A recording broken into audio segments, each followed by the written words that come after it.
తిరుమల తిరుపతి దేవస్థానం TTD laddu కల్తీ వివాదం రోజు రోజుకు ముదురుతున్నది పంచాయతీ. ఇక దీని మీద మరొక ఆసక్తికరమైన ముచ్చట ఇప్పుడు చర్చనీయాంశం అవుతున్నది. జంతువుల కొవ్వుతో తయారు చేసినట్లు ఆరోపణలు అత్తుండగా ఈ లడ్డూలను ప్రధాని మోదీ అయోధ్యకు బహుమతిగా ఇచ్చింది టీటీడీ. స్వయంగా మాజీ సీఎం జగన్ ఆలయ బ్రాండెడ్ శాల్వాలతో పాటు లడ్డూలను ప్రధానమంత్రికి బహుమతిగా ఇచ్చిండు. 2019లో 2024లోను ఢిల్లీల పర్యటనల సందర్భంగా మోడీకి లడ్డూలను బహుకరణ చేసిల్లు. అట్లనే రామమందిర ప్రాణ ప్రతిష్ఠ ఏడుక కోసం 1,00,000కు పైగా తిరుపతి లడ్డూలను అయోధ్యకు తరలించిండ్రు. అయితే తాజాగా కల్తీపై స్పందించినటువంటి అయోధ్య ఆలయ ప్రధాన పూజారి ఆచార్య సత్యేంద్ర దాసు లడ్డూల జంతువుల కొవ్వును ఉపయోగించడం మీద తీవ్ర దిగ్భ్రాంతిని వ్యక్తం చేసిండు. పవిత్రతను చెడగొట్టిందంట మస్తు కోపానికి వచ్చిండు.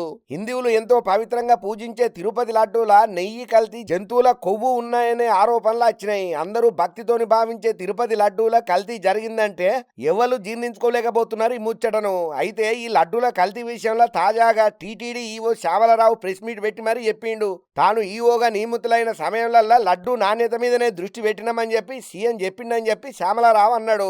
అట్లనే లడ్డు నాణ్యత విషయంలో కూడా భక్తుల నుంచి అనేక ఫిర్యాదులు వచ్చినాయని అన్నాడు.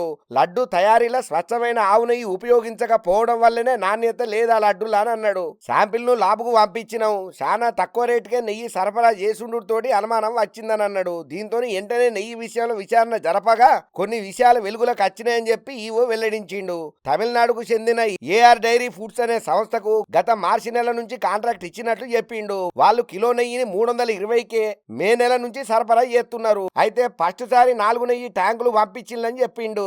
వీటి నుంచి తీసిన 4 శాంపిల్ను ల్యాబ్ కు పంపినమని అన్నారు. దీంతో ఆ డైరీ ఫుడ్ వాళ్ళు పంపించిన నెయ్యిలా నాణ్యత లేదని తెలిసిందన్నారు. మొదటి టెస్టులనేమో కూరగాయల ఫ్యాట్ ఉన్నట్లు తేలిందని, రెండవ పరీక్షల మాత్రం పంది మాంసం కొవ్వుతో పాటు ఇతర జంతువుల కొవ్వులు కూడా ఉన్నట్లు తేలిందని చెప్పి చెప్పుకుంటూ వచ్చిండు.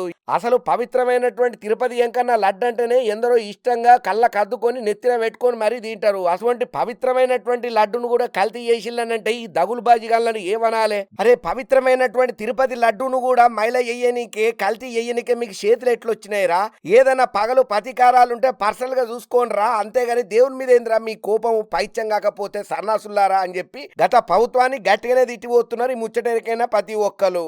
ఏందో ఏమోనుల్లా ఎవరు ముఖ్యమంత్రిగా అధికారంలో ఉన్నా కూడా ఏదైనా పబ్లిక్ సర్వీస్ చేసేది ఉంటే చెయ్యాలి, మంచి చెడులు చూసుకోవాలి. గాని ఎక్కడదో లేని అక్కస్ను వాళ్ళ పైశాచికత్వాన్నంతా దేవుళ్ళ మీద చూపిస్తాం, మందికి రుద్దుతామనంటే మాత్రం భారీ మూల్యం చెల్లించక తప్పదని అంటున్నారు ఈ ముచ్చటరికైనా ప్రతి ఒక్కరు.